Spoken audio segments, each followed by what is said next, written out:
उपमुख्यमंत्र्यांची काहीतरी तो road show इथनं जाणार होता. आम्ही म्हणलं आमची सभा 8ला चालू होणार आहे, तुम्ही परवानगी द्यायला पाहिजे, परवानगी थांबवता येणार नाही. परंतु नंतर कळालं रोड शोला माणसंच आली नाहीत, त्यामुळे मला वाटतं झाला नाही. मी सुनील मोदींना सांगितलं की 7 वाजता स्टेजवर येतो, रोड शो समोर न गेला तर मी नमस्कार करतो.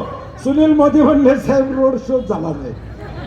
अशी अवस्था आमच्या विरोधकांची त्या ठिकाणी. प्रशासनाच्या दबावातून आमची सभा होऊ नये हा प्रयत्न ही मंडळी या ठिकाणी करत होते.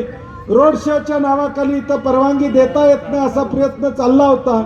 आम्ही ठणकावून सांगितलं कालचक्र फिरत असतं, आज आम्ही सत्तेत नाही, पुन्हा सत्तेत आल्यावर बघितल्याशिवाय या ठिकाणी राहणार नाही.